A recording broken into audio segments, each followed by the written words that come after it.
We focus on history,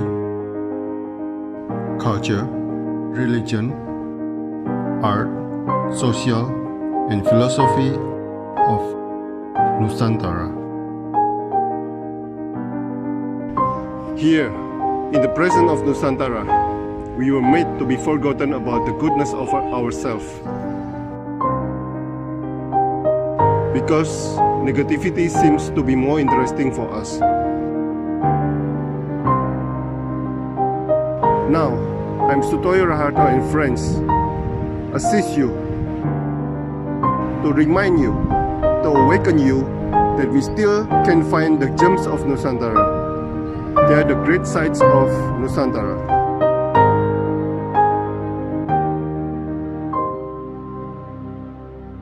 Selamat sore Pak Rere Reza, Rere Gras. Selamat sore. Drummer terbaik Indonesia. Wow. Selamat sore Pak Sutoyo. Pak Rere, saya mulai ya pertanyaannya. Baik Pak. Pak Rere menulis, jangan terlalu banyak mikir, lakukan saja apa yang bisa bikin kamu bahagia. Wow banget ini Pak. Apa pernah berpikir terlalu banyak memikir sehingga nggak ngapa-ngapain Pak? Ya, itu deh Pak. Mungkin saya juga dulu tuh nggak mikir juga kalau mau jadi pemain drum gitu. Yang penting buat saya itu bahagia saya bisa main drum. Itu saya dapat bahagia dengan bisa main drum, apalagi bisa jadi drummer, terus jadi jalan hidup, karir. Dan sebenarnya saya juga nggak pernah bermimpi atau berniat menjadi seorang drum hero atau drummer yang jago, yang ahli. Gitu. Nggak pernah terbayangkan saya akan seperti itu. Saya nggak pernah bermimpi untuk menjadi orang-orang bilang drum hero gitu ya. Untuk saya itu drum selalu menjadi teman bicara. Menjadi bicara dari hati ke hati gitu ya. Sampai akhirnya saya selalu membayangkan kalau tiap lagu yang aku mainkan gitu ya, itu saya selalu merasa ada roh saya di dalam lagu itu. Ya pastinya melalui drum itulah ya.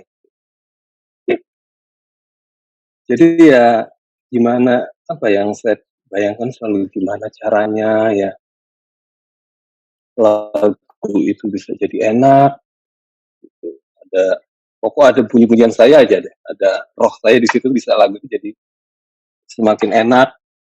Terus ya itu jangan dipikir lah gitu, lakukan saja dengan hati tulus, penuh cinta, dan akhirnya kita temukan kebahagiaan. Dan ya itu awalnya. Dan di dalam kesenian itu, di dalam drum itu ada kesunyian di mana Pak Rere dan drum itu bicara, Pak. Benar sekali, Pak. Memang awalnya itu saya memang menyukai proses ya. Suatu proses itu saya percaya namanya proses itu banyak hikmah, pelajaran. Lalu awalnya itu saya sempat ikut kursus gitu loh Pak, ikut kursus di Surabaya itu ada namanya Yayasan Musik Indonesia di Jalan Citarum. Iya, masih ada itu. Masih ada. Aduh. Nah, itu guru saya pertama namanya Mas Wiwi. SMP ya.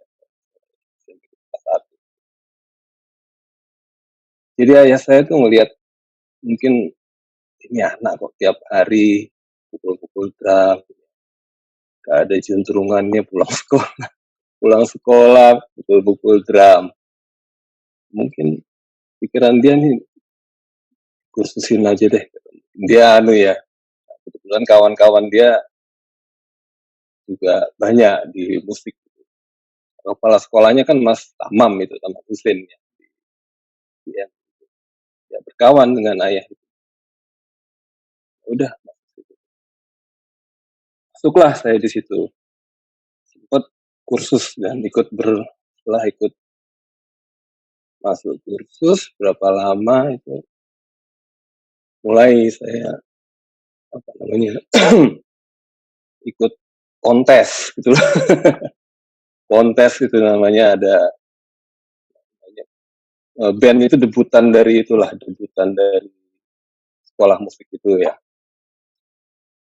Jadi ya udah, di antara pemain-pemain itu akhirnya kok yang terpilih kok ya saya gitu, padahal kok banyak yang jago-jago gitu untuk kok ya saya pikir ya udahlah saya ikut, ya udah ikut terus main lah itu sama guru-guru semua itu, jadi yang main keyboard itu guru, yang main bass itu guru guru di IMI.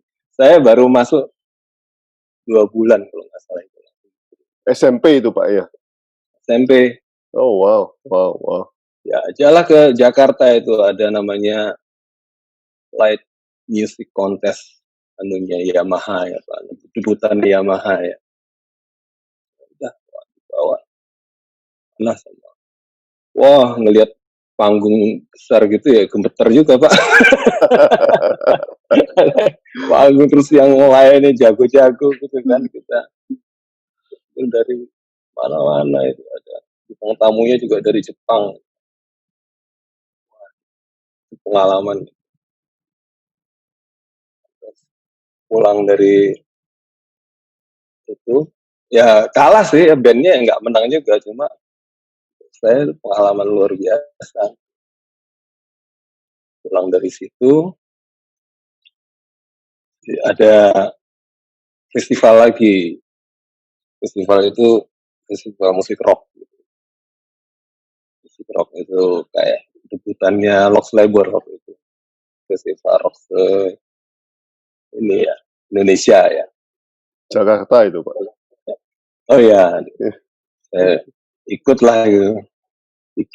Saya mendirikan band itu, mulai dari situ belajar Pak, dari situ ngelihat question yang di IMI itu saya belajar, oh begitu bikin band itu ya, oh akhirnya saya coba bikin band sendiri deh gitu. Ini anak udah kelas 3 lah itu ya, 3 SMP itu bikin band. Orang tua semua yang nyari pemain kan susah itu Pak. Wah ini formulirnya udah mesti dikumpulin, biayanya berapa, saya bilang ke ayah saya nih, beli formulir Pak. Oh ya udah, yang main siapa? Belum tahu. Yang lain siapa? Belum tahu saya pokoknya. Wah, lo cari pemain dong, gimana sih? Wah, ini kan kriterianya mesti rock kan, jadi pemainnya juga. Saya ngajak teman-teman saya yang di sekolah musik itu kan guru musik semua, dia nggak mau, dia bilang saya lebih lagi banyak kesibukan ngajar, dia bilang. Sedangkan ini dia prediksikan ini pasti fokus ini, belum ngulik lagu-lagunya, belum ini, wah saya nggak sanggup deh, guru-guru itu bilang begitu kan. Saya terpaksa nyari pemain lain,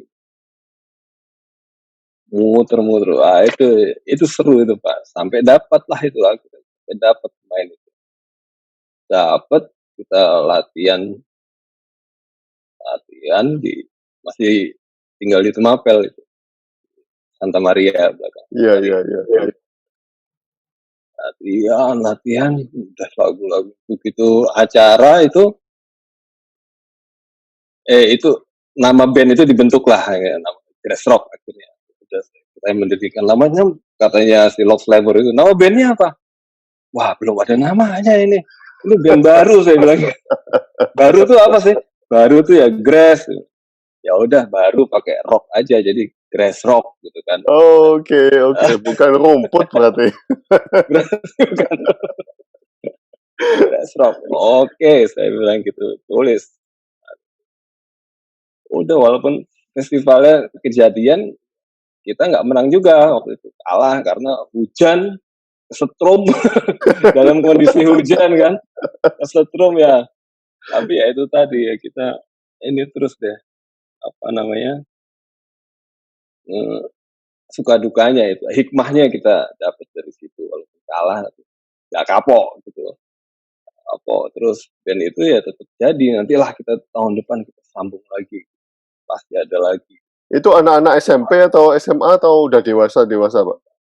Dewasa Pak, dapat Oh. pemain itu, jadi ada penyanyinya itu punya anak 5, dia tukang parkir di dekat bioskop Ria itu. Oh. Tapi suaranya bagus, namanya Cak Karnoto itu. Mau Cak? Mau, ayo, Mel. Wah, main gitarnya itu biasa ikut kalau ada apa job-job mantenan, tapi dia suka rock gitu. Saya kadang-kadang ada itu ngelihat, wah Mas Harto yang namanya orang Mojokerto. Nah, terus keyboardnya Pak Mando. Yang muda ya saya aja gitu. Gitarnya, bassnya juga. Iya. SMP kelas 3. Oh, lulus SMA ntar lagi itu. Nah, itu yang festival pertama. Begitu lulus SMA, kalah kan, ganti lagi personil lah. Tahun depan kita ikut lagi, cari personil lain. Nah, saat proses itu, kan masih kegiatan di LMC itu masih ada itu. Jadi mereka sering bikin semacam workshop lah setiap sore, Kamis sore itu. Jadi kumpul itu musisi Surabaya di situ. Nah, di ajang itulah saya mulai memperkenalkan diri dan cari kenalan pemain ini. Nah, disitulah kita dapat pemain-pemain yang lebih ini gitu ya, lebih fresh gitu. Nah, dari situ saya juga diajak sama temen itu, yuk mau nggak ngamen di klub, main di klub, di pub. Mau SMA itu kelas 1. Nama bandnya apa? Dr. Dolittle, dia bilang gitu. Sebetulnya ada pemain drumnya, tapi nggak sanggup main drumnya, kepinginnya ada pemain drum lain. Ya udah deh, gitu. Lagu-lagunya lagu-lagu apa? Ini lagu-lagunya ini deh sama dia. Nah, dari situ mulai kelas 1 SMA itu udah mulai ngamen tuh Pak, udah mulai belajar ngamen. Sebenarnya saya juga nggak cari duit dari situ ya, nyari. Ya itu tadi ujung pangkalnya yang saya cerita pertama itu tadi, kebahagiaan itu kok didapat terus gitu ya. Jalan hidup itu kok terbuka lagi gitu lewat itu. Jadi nggak, bukan yang belum sampai berpikiran untuk nafkah gitu ya, belum. Iya. gitu. Money ya. Iya gitu. Masih SMA kan lagi pagi. Jadi itu main seminggu 2 kali. Jadi saya setiap hari, kalau hari Jumat itu mainnya hari Jumat sama apa, kalau masuk sekolah hari Jumat, kalau nggak salah Selasa sama Kamis. Jadi hari Rabu sama hari Jumatnya saya pasti di kelas itu tidur. Di kelas itu udah pasti, wah, cari tempat paling belakang, udah mulai ngantuk-ngantuk. Kalau udah jamnya kan, wah hilang, pasti anak-anak udah tahu. Nah, tapi ya itu tadi, sekolah itu saya masuk SMA itu pasti bilang itu dulu kenal sama tawuran. Bukan sama komplek kan dia kan, cuma dia beda sama SMA 2.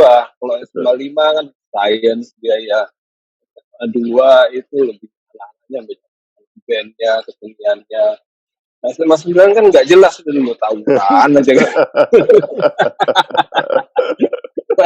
Saya dapat SMA itu, masuk situ, saya ya sama musik udah nggak bisa lepas. Jadi dapat kenalan, lingkungan saya, teman-teman saya di SMA itu juga anak-anak musik juga gitu loh. Terus mereka mengajukan diri atau berkenalan, kita ikut lomba yuk. Nah, boleh nih, ayo. Saya bilang gitu. apa itu? Ini ada festival band SMA Surabaya. Kita ikut yuk. Boleh, ayo. Saya semangat kan gitu. Ayo latihan di rumah saya aja. Kayak ada studio tuh, walaupun studionya sumuk ya, pakai triplek gitu. Tapi anak-anak semangat latihan di situ. Udah, latihan di rumah saya aja. Latihan. Ya itu pesertanya SMA 2, SMA 6, SMA 5, 1, banyak lah yang juara bertahan. Kok ya menang Pak pas itu. Oh, wow. Saya masa mau menang waktu 9. Juara umum saya terus dapat the best bass sama the best drum. Oh, wow. Wah, menang. Waduh, seneng kan orang sekolah semua langsung. Biasa SMA tawuran tiba-tiba SMA band-bandan gitu. Wah, seneng. Wah, udah. Aku ngajukan lagi ke kepala sekolah. Ini ada festival band se-Jawa tapi gimana kita ikut kan? Jawa ini. Kepala sekolah bilang, ya kalau kami ya support aja. Kalau anak ingin menjajaki prestasi ke musik ya support aja. Ayo, nekat lah Wah itu pesertanya SMA 20, SMA 3, terus dari Bandung SMA top semua kan, top musikin semua. Tanpa main ya, udah main. Menang lagi Pak, juara umum Pak. Nah itu gak nyangka itu. Pulang-pulang itu bawa piala. Bawa pas pulang itu pas di Tepakno harian Senin. Jadi pas upacara sekolah. Upacara Senin, pagi-pagi gitu dari Semarang. Langsung bawa piala kan. Sekolah itu. Wah itu luar biasa itu waktu itu. Gak nyangka juga kan semangatnya. Apa spesialnya Pak Rere dibanding drummer-drummer lain, Pak? Nah, ya itu, ya saya sih nggak pernah merasa kalau mungkin saat itu nggak banyak orang berdemonstrasi drum ya. Oh, oke. Saya lebih lebih fokus ke gimana cara lagu ini bisa punya nilai lebih. Gitu. Jadi kadang-kadang kan lagu itu partnya biasa tuh Pak. Dan unsur drum di situ selain misalnya dia ritme, kadang-kadang ada 1 atau 2 tempat yang nggak banyak tapi itu bisa mempengaruhi gitu. Mungkin intronya aja gitu. Tapi itu kadang-kadang bikin orang inget gitu di situ. Iya. Nah itu yang saya pelajari, faktor-faktor tersebut saya pelajari supaya jadi jadi poin gitu, jadi nilai tambahnya. Iya. Komposisi mungkin ya istilahnya. Nah itu lantas setelah itu dari keluarga juga support tuh setelah awal-awal sih nggak support, dia juga ngeliat-liat aja. Keluarga support setelah ada prestasi. Barulah setelah itu dia beliin, coba nyicil drum atau gimana. Nah itu grassrock ikut lagi festivalnya kan, yang keduanya dapat lah juara 3. Gitu. Kita dapat the best drummer sama kita dapat the best keyboard. Besoknya tahun depannya lagi ikut, baru dia juara umum gitu. Mas grassrock apa lagi rock recall gitu. Setelah itu mulai hijrah ke Jakarta. Lulus kan itu 3 tahun, lulus hijrah. Udah deh.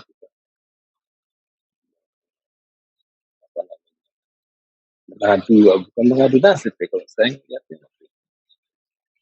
Menjajaki karena industri kan di sana di Jakarta. Iya. Gitu Pak.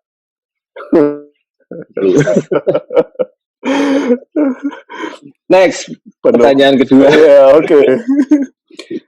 Bapak menulis ketika kita menyadari itu awal sebuah karir.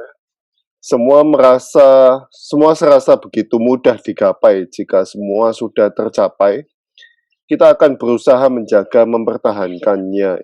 Bagaimana Bapak mempertahankan semua ini, Pak, sehingga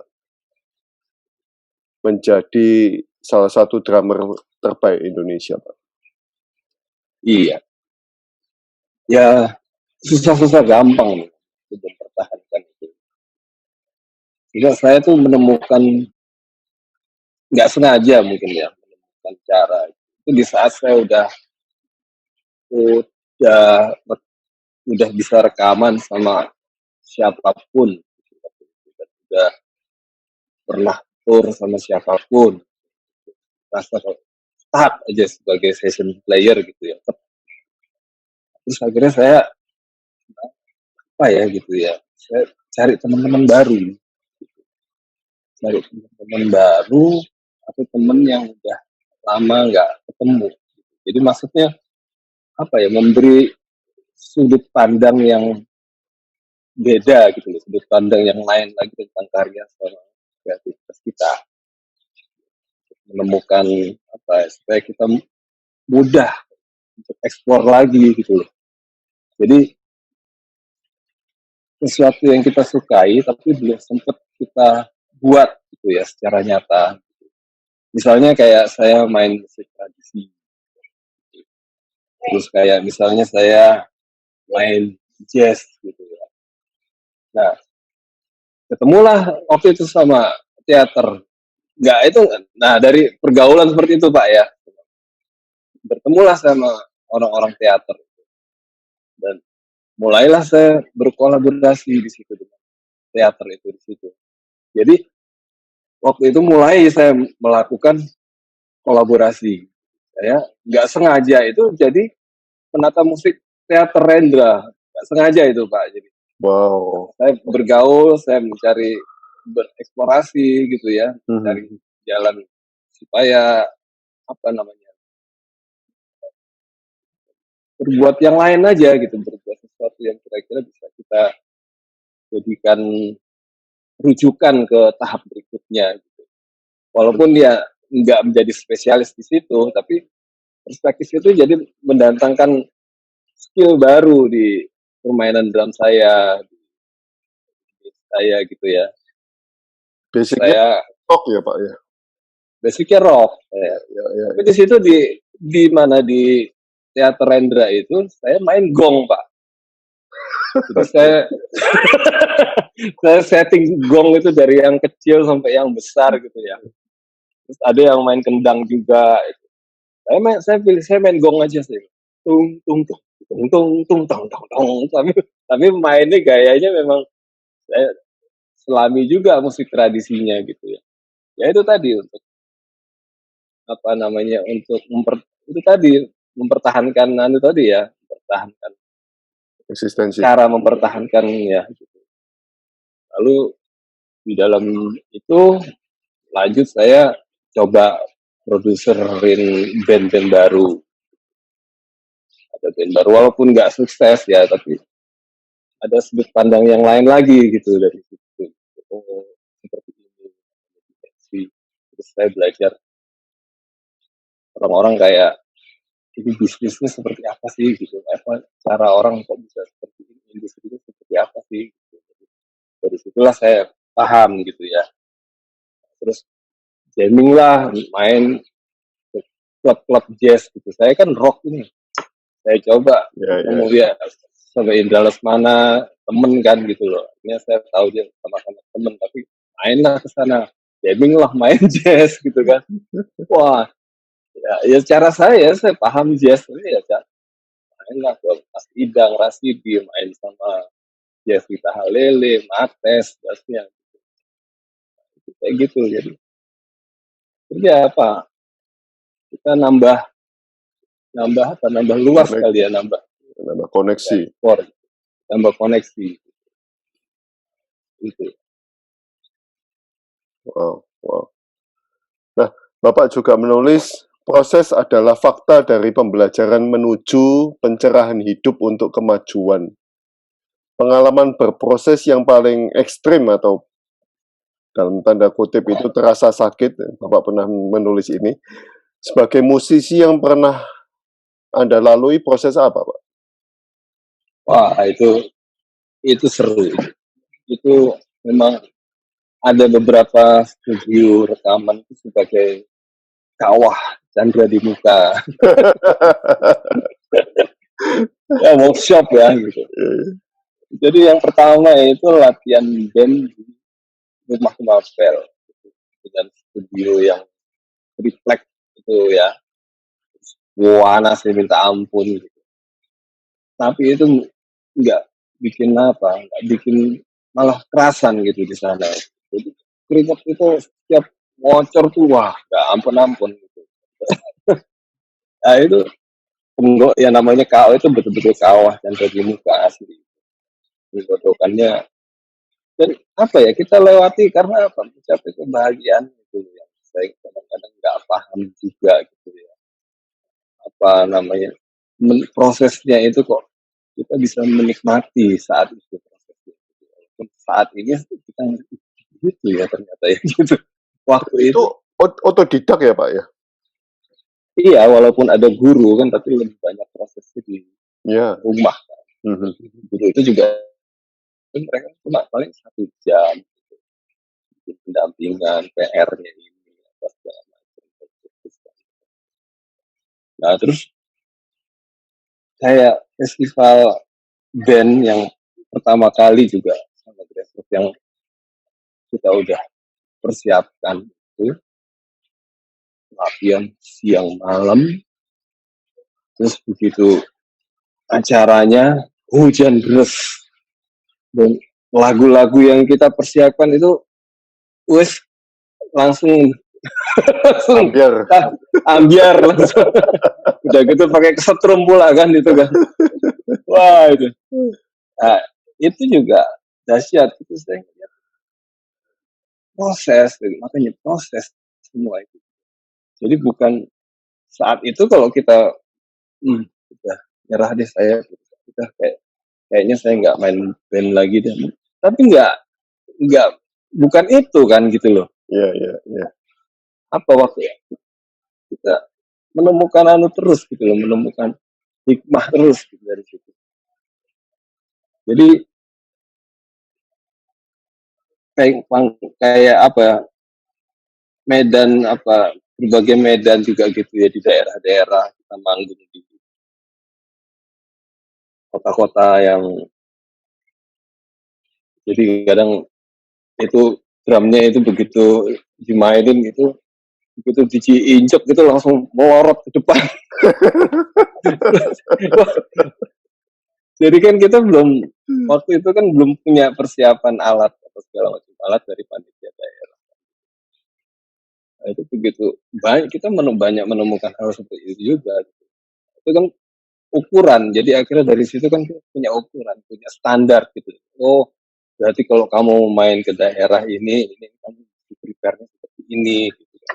Jangan kita nggak bisa percayakan sama panitia daerah gitu. Oke sebagai apa namanya panitia pertunjukan panitia acaranya cuma untuk alat secara teknis kamu mesti koordinasi gitu. Nah, dari situ kita dapat pelajaran seperti itu Pak gitu.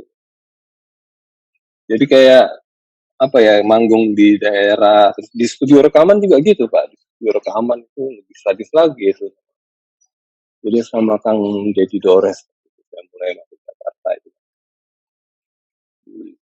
itu saya nggak habis pikir satu shift itu saya disuruh ngerjain sampai 20 lagu suruh main drum semalaman itu saya main drum di studio kecil itu di mana Muara Karang sana jadi Mas Deddy yang nih materinya jadi ketemu dia gitu kan jadi nyari main drum oh ya udah dari Surabaya iya nih 20 lagu wah 20 lagu iya langsung selesai hari ini Mas iya hari ini langsung selesai wah itu saya gimana caranya gitu tapi ya selesai gitu loh ya udah saya kerjain lakukanlah gitu seneng ya seneng lakukan aja main kelar walaupun ya kayak gitu kan keadaannya gitu.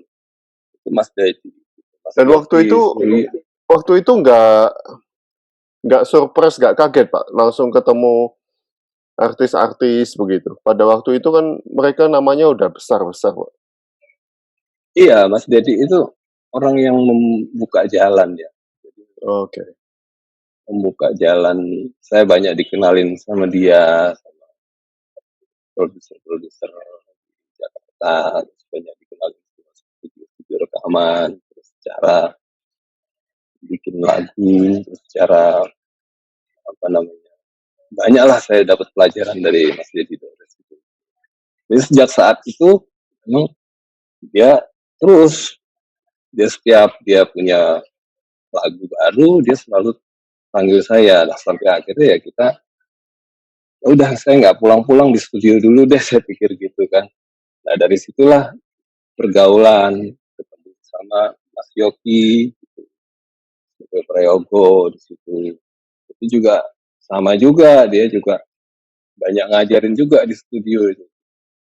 Dan ceritanya yang lucu juga waktu bikin Orang Gila itu Mas Billy itu arrangernya kan Mas Billy Budiarjo itu ada part satu lagu judulnya apa sih itu, lagunya slow, temponya tempo yang BPM sudah gitu. Tapi saya dapat part situ untuk drum itu disuruh nyanyi gitu. Waduh, Oh,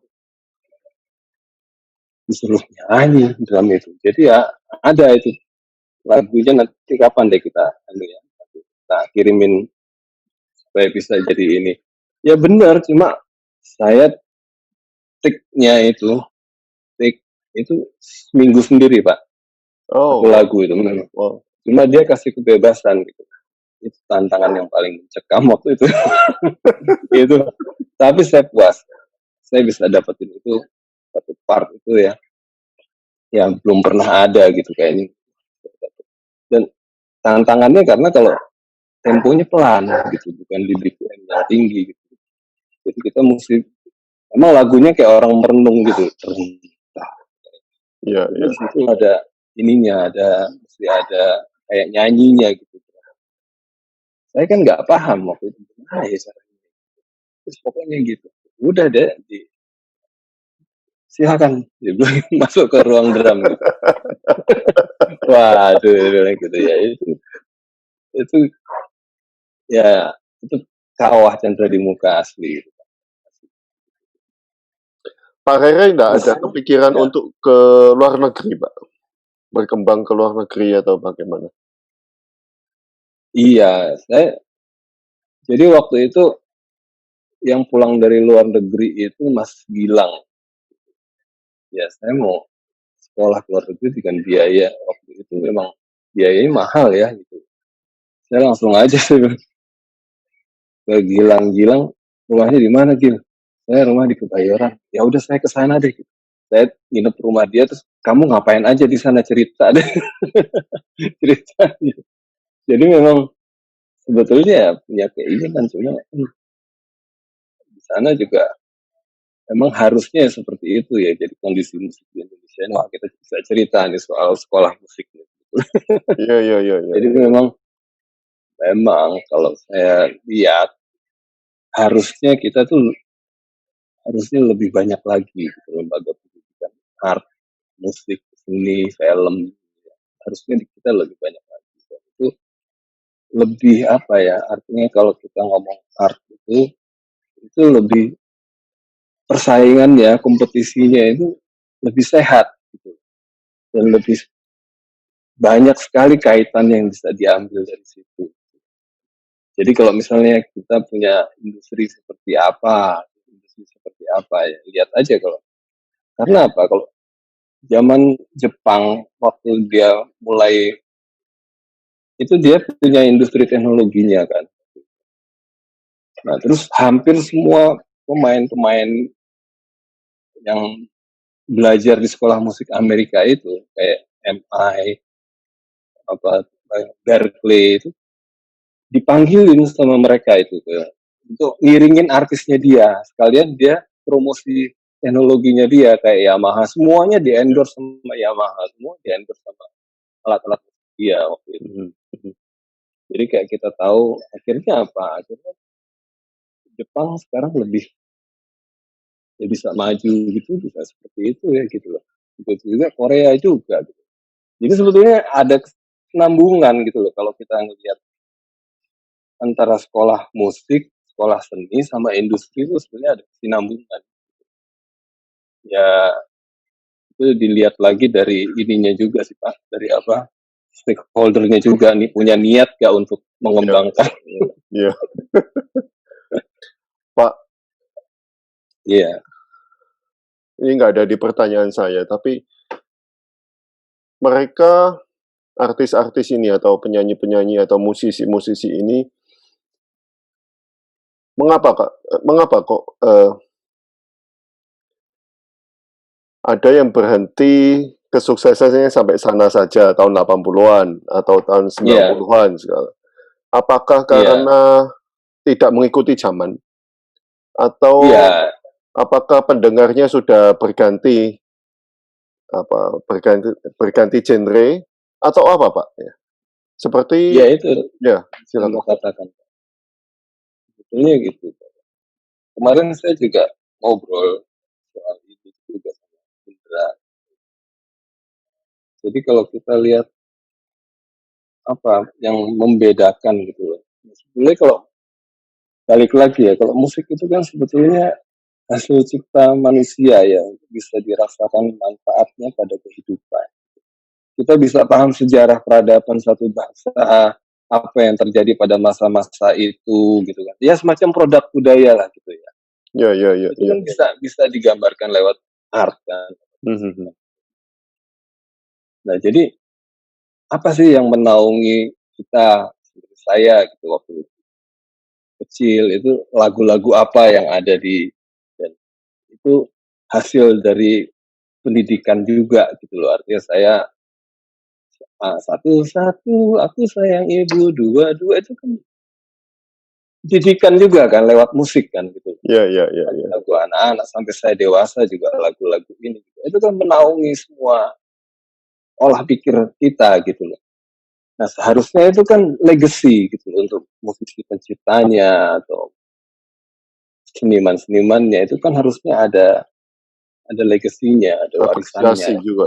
ada penghargaan apresiasinya gitu. Ya, ya, ya, ya. Terus saya nggak nggak tahu sistemnya seperti apa, cuma karena memang saya menyadari juga sih karena memang di sini nggak terbangun gitu apa antara hulu ke hilirnya tuh juga nggak nggak ada gitu mau jadi seakan-akan orang mau hidup dari musik itu ya bisa hidup dari musik tapi ya nggak jadi seperti saya bayangin dulu juga begitu saya main di berbagai macam musik rekaman segala macam tapi yang kaya yang artinya yang mendapat banyak keuntungan kan bukan kita saya manggung di mana-mana waktu itu tapi kan pabrik rokoknya gitu loh pabrik rokoknya melakukan promosi kemana-mana kita kan bukan bagian dari bukan kita menampilkan musik kita kan sebenarnya kan jualan produknya itu Iya, iya, iya, iya. nah, itu kan sebenarnya udah bisa dijadiin model gitu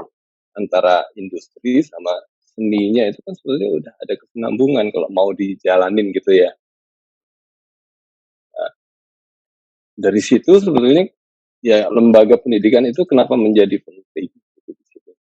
Karena apa kita kalau lihat musik yang benar gitu ya musik itu jauh loh kualitasnya jauh pak gitu loh artinya dari film atau apa kita lihat dari teknik pengambilan gambar kalau itu udah pasti bukan orang seniman-seniman yang bisa kamera terus dia ambil gambar atau seniman yang bisa ngerekam terus dia ngerekam enggak itu ada olah engineeringnya kan itu kan Iya, iya, iya, betul, betul. sehingga hasil suara itu bisa jadi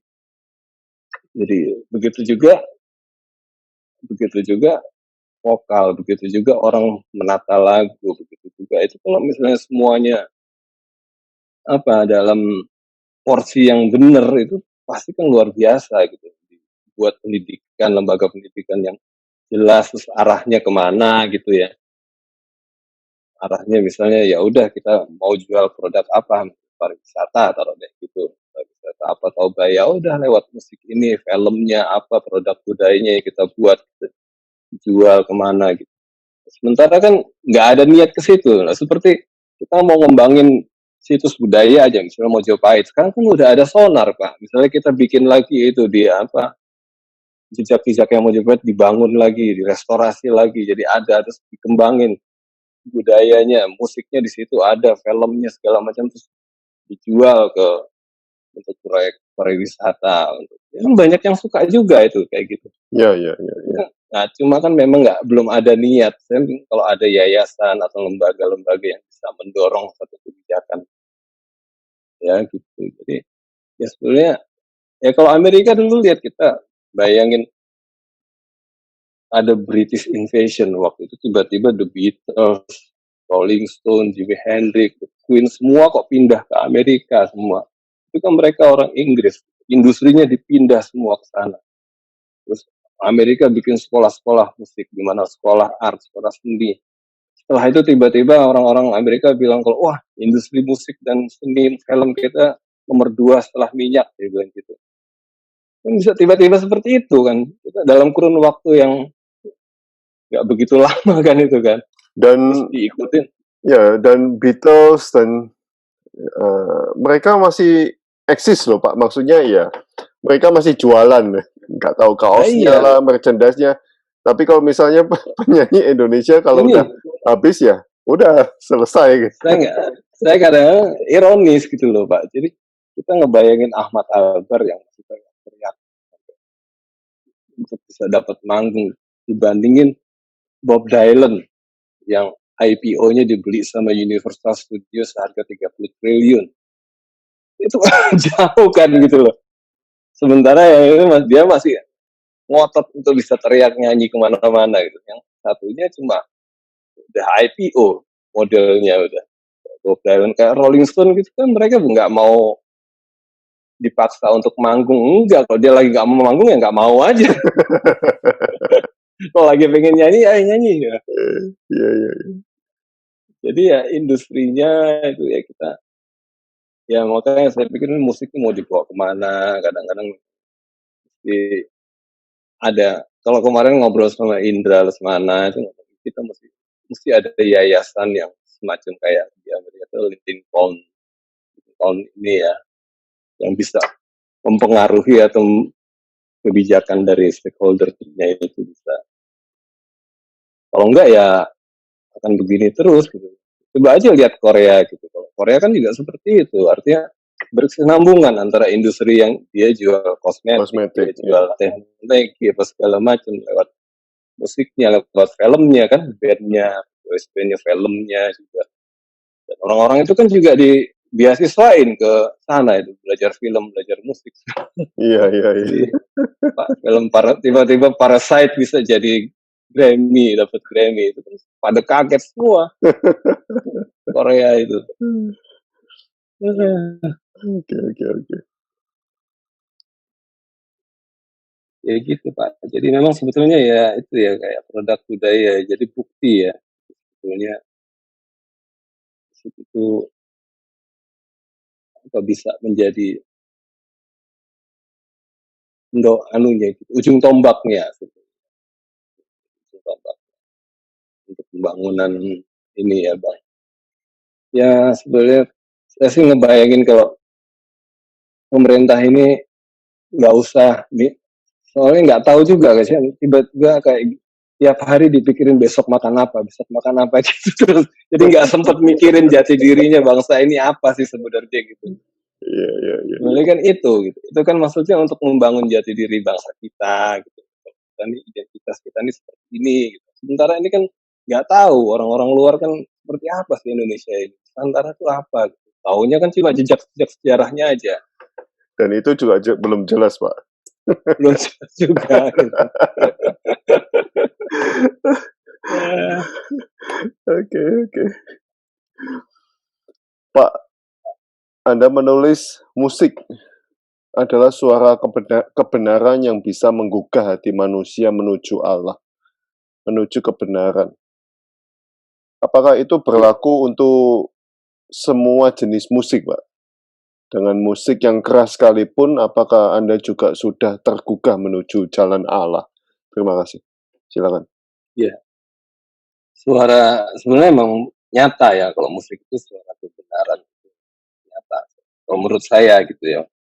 Karena harmoni dan irama dalam bahasa itu bahasa yang universal kan. Kita tahu harmoni, irama itu universal dan itu sudah ada sejak manusia dilahirkan. Gitu kan. Jadi pada dasarnya itu musik itu disuarakan dari roh yang murni, suci. Sebetulnya. Pada dasarnya ya. Jadi begitu bayi lahir kan dia udah langsung wah itu musik kan di situ. Oh, Udah oke. ada suara di situ. Oke. Murni gitu. Lalu dihembuskanlah dan setelah itu baru diterjemahkan oleh jiwa. Nah, jiwanya itu seperti apa, ya kan? Diwujudkan dalam bentuk apa, itu yang kita artikan mungkin ya semacam musik rock atau soul atau blues atau klasik atau musik metal atau religi atau jazz tradisi ya yang kita terimalah gitu lewat media itu. Jadi pada dasarnya kalau saya pikir memang nggak ada sebetulnya musik yang jelek gitu ya. Dan itu pasti dia kalau begitu kita merenung dan begitu kita membayangkan sesuatu dan kita petik gitar atau kita bunyikan terus piano atau kita ketuk drum itu udah pasti suara roh yang suci itu udah pasti itu. Nah begitu dia lahir itu kita berusaha untuk mewujudkannya dalam bentuk nah itulah terbangun lewat jiwa-jiwa itu itulah bisa direpresentasikan seperti apa ya mau ya rock atau metal atau itu yang rock yang seperti apa ya dan kadang-kadang juga lirik lagunya itu juga mempengaruhi juga gitu kan. Makanya kalau ada lirik lagu kan luas dia bahasa itu istilahnya puisi bahasa puisi kan di situ bahasa puisinya itu macam-macam jadi ya tergantung dari orangnya lagi gitu. Jadi kalau kita kembali ke esensinya kembali ke bentuk awalnya ya itu yang menyambungkan kita sama keilahian lewat situ. Jadi kadang ya ya pasti dong karena apa? Karena yang menciptakan iblis juga Allah juga kok gitu. Ya kan? Semua makhluk hidup yang gaib dan aneh ciptaan Allah semua gitu. Itu udah pasti gitu. Jadi kalau misalnya orang bilang ada wah itu musik setan tuh dia memang memuja-muja setan ya bisa seperti itu juga gitu bisa seperti itu juga gitu dan kita juga bisa ngelihat di situ bisa wah ada pertunjukannya juga jadi kalau ada semacam pemujaan gitu ya musik yang mendatangkan roh gitu rohnya ya bukan roh yang mungkin mendatangkan jadi orang bisa in trance gitu dari lewat musik itu juga ada juga jadi ya saya percaya itu dan itu udah saya tergugah juga itu Pak awalnya juga tergugah Berarti tidak berdasarkan kerasnya suara atau apa gayanya yang apa ya keras seperti ya metal wujudnya ya ya wujudnya ya berarti nggak wujudnya tergantung pada wujudnya ya Pak ya itu enggak Pak tergantung pada hati dan hembusannya itu suaranya oke hembusannya ya. hembusannya itu murni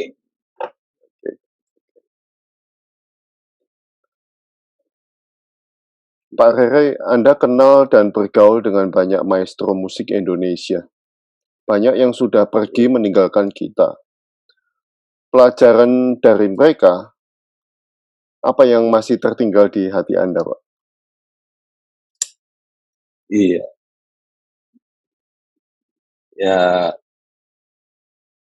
kalau mereka memang banyak jasa ya, saya ngelihatnya orang-orang itu inspirasi, beri wawasan.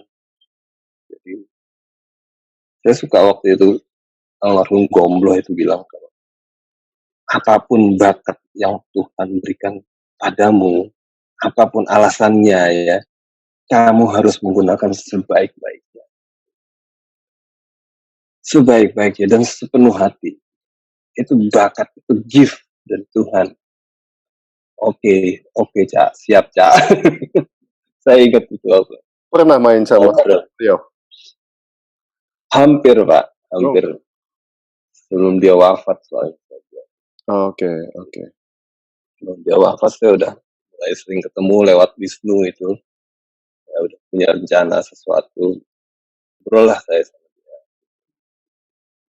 Nah, terus ada lagi nih kayak si Mas Uce, dia bilang, ya kalau gue sih suka, gue cinta jadi drummer. Dia bilang. Orang-orang bilang itu bodoh, lu main drum, bodoh lu ngapain main drum. Tapi gue suka, karena apa dia bilang gitu. Lu kalau band lu mau keren, lu mesti cari main drum yang keren, dia bilang gitu. Baru band lu bisa jadi keren. Kalau main drum lu payah, tetap aja band lu payah. Gitu. Walaupun main yang lainnya bagus. Oke mas, itu dia Mas Uce. Terus ada lagi Mas Yoki, Mas Yoki Suryo Prayogo. Dia bilang, saya waktu itu kesulitan, Pak.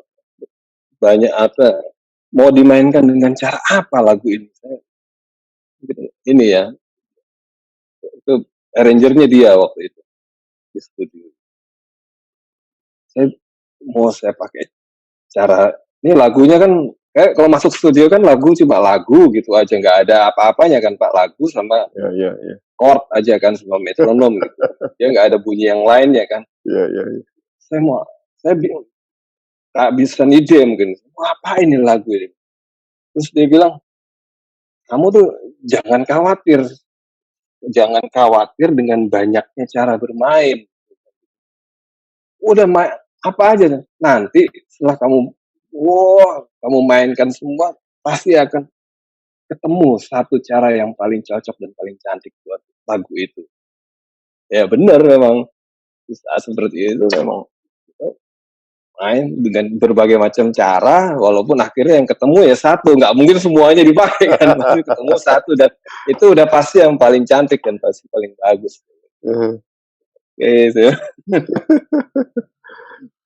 Wow. Terus ada lagi kayak almarhum Mas Billy C. Budiarjo. Dia bilang, musikmu adalah citramu sebagai manusia. Jadi saat kita jalan kemana, orang kan udah membayangin, wah ini pemusik seperti apa nih gitu lah. Dia bilang, ya itulah kamu kalau jalan kemana orang ngelihat kamu itu sebagai apa. Ya itu citramu sebagai manusia tuh dilihat dari musik-musik kamu itu. Oke. Jadi setiap musik itu punya jiwanya sendiri. Gitu. Apapun itu jenis musiknya pasti dia punya jiwanya. Walaupun itu udah jadi satu arrangement dengan musisi-musisi lain ya Pak? Iya, yang pasti kan kalau dia ada pribadi-pribadi gitu kan dalam satu aransemen, ada pemain gitar, pemain violnya aja misalnya ada 4, pemain selonya ada 2. Cuma kalau seperti itu kan dia dituntun sama satu part yang dia mesti baca, dia mesti mainkan. Nah, ada yang seperti itu Pak. Jadi kalau dia harus ini dalam langkah yang disiplin musik ya, dia memainkan sesuai dengan apa yang misalnya dia meleset sedikit gitu sama konduktornya ditunjuk dia pasti. Loh, kamu kemana tuh? Gitu kan. Ya, ya, ya. Ada yang seperti itu juga. Nah, untuk Jadi Pak memang Rere, ya silakan. ya, gimana Pak? Untuk Pak Rere, zaman sekarang ini masih bisa eksis, Pak? Sebagai drummer yang mungkin kondang tahun 90-an, tahun 2000-an. Oh iya, jadi itu yang saya selalu, kalau saat ini eksistensi itu memang saya yang saya awali dari legacy di Grass Rock gitu ya. Saya sebagai pendiri Grass Rock gitu. Itu kan lagu-lagunya kan kita sudah menghasilkan 5 album kan. Gitu kan. Itu kita masih bisa mainkan ulang, kita bisa satu lagu kita mainkan sama bentuk apa dalam bentuk lain lagi. Gitu. Terus yang kedua saya sebagai session player. Sebagai session player kan saya ada diskografi. Gitu. Diskografi itu seperti saya pernah main sama Iwan Fals, main di album Gila, main di Dewa, main di Ada Band, main di Yofi Nuno gitu kan, Blackout dan lain-lain ya gitu.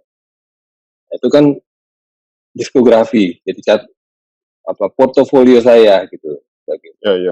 Nah, itu pun masih bisa saya buat, misalnya saya akan bikin pertunjukan apa drummer drummer drummer spill, cerita seorang drummer gitu, yang mana portofolio itu saya mainkan dengan grup-grupnya, walaupun penyanyi-penyanyinya tapi drummer itu saya satu pertunjukannya gitu kan.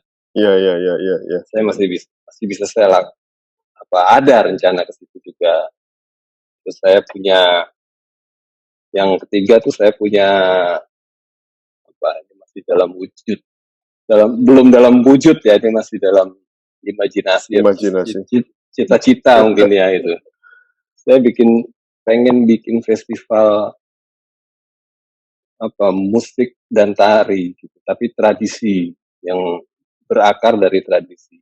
Tradisinya tuh ya Asia Tenggara gitu. Jadi namanya itu Suara Bumi Festival. Basicnya jadi diambil dari akar-akar budaya di Aceh sampai Irian, Kalimantan, Sulawesi, Kamboja, Vietnam, Malaysia, Singapura, Asia Tenggara deh gitu. Karena saya pikir mereka punya banyak kesamaan. Ya, amazing itu Pak. Latar belakangnya gitu. Itu kita bikin, kebayang kita bikin di Toraja atau kita bikin di Danau Toba gitu. Kayak gitu Pak. Cita-citanya. Itu luar biasa loh, kalau apa artinya kalau bisa terwujud itu kata apa. Kalau musik doang, artinya musik dan tari yang kebayanginnya. Karena tarian itu juga banyak juga Pak. Tarian banyak juga. Betul. Itu menggambarkan banyak hal gitu di situ. Dan itu ternyata nyambung gitu loh. Nyambung dari Aceh, itu dari terus ke Malaka, itu terus ke Filipina, ke Vietnam, Thailand, mungkin ya. Balik lagi Sulawesi, Irian, itu nyambung. Keragamannya unik tuh Pak. Iya.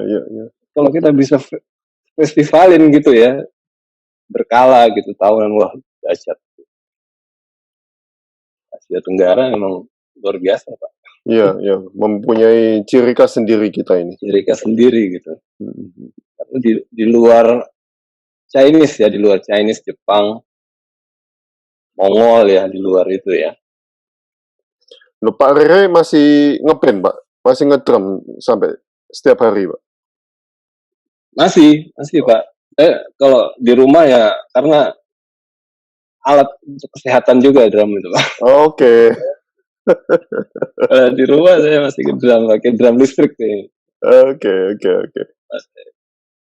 Tapi kalau untuk tiap hari kadang-kadang ke studio main di sana juga, teman-teman ada yang mau punya lagu baru pengen diisi drum juga, masih juga ada seperti itu. label-label, misalnya ada label baru, dia mau ini artisnya juga masih juga. Oke, oke. Wow, wow. Nggak tahu, mungkin ini ya, mungkin saya bilang kan drummer muda banyak. Gitu. Loh, dia bilang saya nggak nyari yang jago Pak, cuma nyari yang bisa enakin lagu ya. Ya udah. Lah, Pak Rere, Udah. Mas punya generasi penerus, Pak? Murid atau anak yang drummer gitu? Ya, saya ngelihat drummer baru itu saya seneng kayak Echa, Iqbal, si apa namanya, Axel.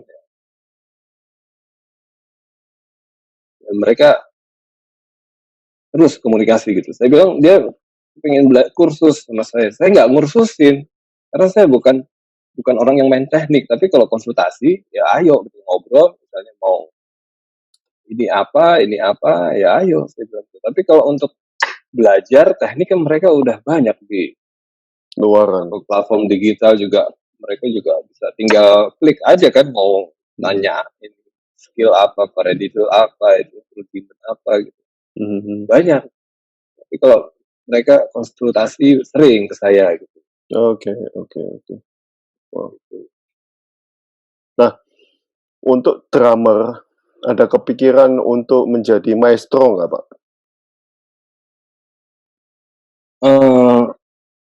Karena kan yang ukur itu bukan saya. Kayak saya pertama ngelihat Om Jelly ya, Om Jelly Tobing. Saya pertama ngelihat dia luar biasa juga kan gitu. Saya ngelihat Mas Gilang main juga luar biasa gila, mainnya bisa begitu, saya bilang gitu. Jadi saya yang ngelihat ke mereka gitu, drummer-drummer itu kan, sama segala macam, bisa begitu ya mainnya gitu. Saya tanya ke dia, gimana caranya, apa yang menjadi bahan buat latihan supaya bisa kayak gitu. Ya rata-rata mereka juga jawab juga, nggak ada ya, latihan aja apa yang kamu pengen latih gitu. Semuanya juga, kalau Bang Jelly apalagi itu kan rocker sejati. Dia apa latihan emang? Ya saya mainin lagu-lagu The Purple aja tiap hari di rumah. Lucu lagi tuh orang. Oh gitu Bang ya. Iya, itu yang bikin saya sehat tiap hari sama The Purple kata. Oh iya. Mas Gilang, nah Mas Gilang itu dia eksplor ke tradisi juga sekarang. Dia punya banyak dia punya banyak apa namanya komunitas gitu. Tradisi. Dulu ada drummer yang susah banget ditiru stylenya itu, ada almarhum ini Sisri. Oh iya, grupnya Ya, grupnya Saung Jabu itu. Ya. Suami. Suami. Itu kalau mainnya bisa didengar, bisa ditiru ya, tapi ciri khasnya itu yang nggak bisa, susah itu ciri khasnya dia ini original banget. Walaupun dia basicnya juga rock juga, begitu dia main tradisinya kental, tradisinya lengket banget. Itu termasuk drummer ini juga, drummer panutan ini Sisri. Iya, tahun 90-an itu, Pak. 90-an gitu. Ya. Kalau kita dengar Bento, Hiyo, apa Bongkar itu. Iya. Oke. Ciri khas. Nah, itu yang saya rasain di drummer sekarang jarang. Oh, oke. Gitu. Drummer karena mereka kayak copy paste gitu loh mainnya. Oke. Jadi yang karakter dan original itu jarang. Dan Pak Rere Tahu punya kenapa itu nggak, Pak? Karakter original itu Pak Rere sendiri punya nggak? Itu saya dapat dari workshop seperti itu tadi yang saya cerita di studio, yang saya cerita di panggung-panggung yang ya, seperti itu saya dapatnya gitu. Jadi dengan upaya bukan saya belajar teknik yang wah teknik seperti ini saya pelajarin. Mungkin kalau itu mungkin bisa ya, tapi kalau untuk dapat karakter workshopnya lain saya pikir bukan seperti itu gitu. Jadi mungkin ada metode yang harus dijalanin dengan cara dia yaitu tadi memang harus karena lebih ke apa ya kalau saya rasain lebih ke istilahnya bukan di tangannya gitu, tapi menyuarakan isi Hatinya. isi apa ya hati kita ini lewat lewat pukulan itu. Walaupun itu dilatihnya cuma satu-satu, tak, tak, tak.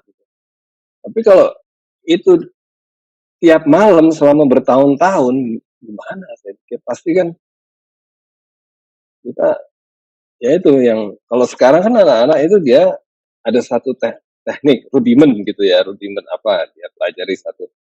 Nah itu dipelajari pelannya, itu terus kan gitu. Oke udah jago, udah dia bisa pamerin, nah udah jago dia udah jago. Jadi terus mau dimasukin kemana rudiment itu gitu. Kalau waktu itu kan kita ngebayangin dalam satu bingkai yang apa namanya irama dan kita nggak gitu mukulnya gitu.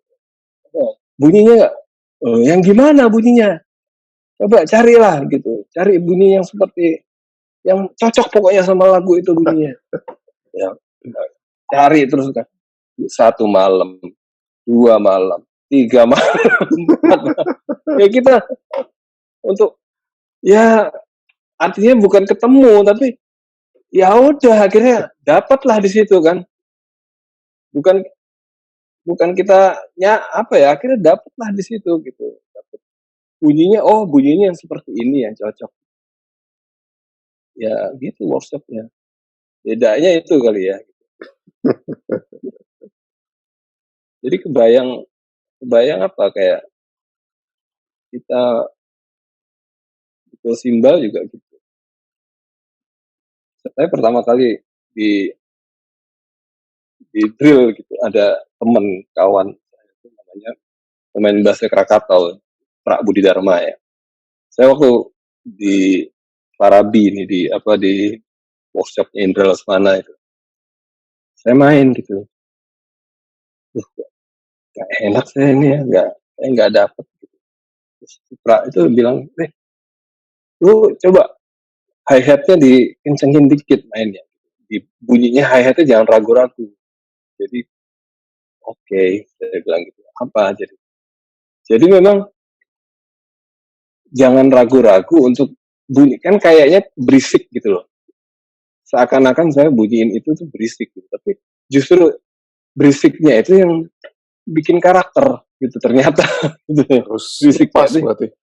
harus lepas gitu dia bilang coba mainnya jangan ditahan-tahan dilepas sejak itu saya oke dari situ saya dari workshop itu dapatlah saya begitu main kayak gitu. Iya, iya.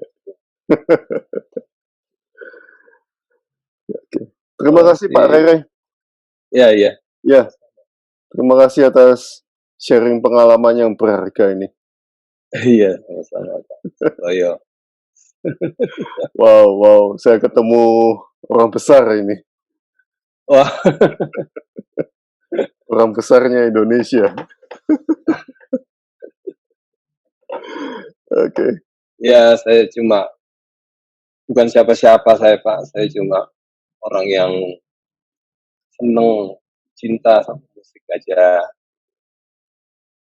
Itu kecintaan saya sama musik itu semoga bisa menjadi manfaat juga dan bisa saya bagi pengalaman ini buat teman-teman itu saya merasa senang, merasa apa namanya berarti hidup saya jadi lebih berarti kalau saya sudah bisa membagi pengalaman.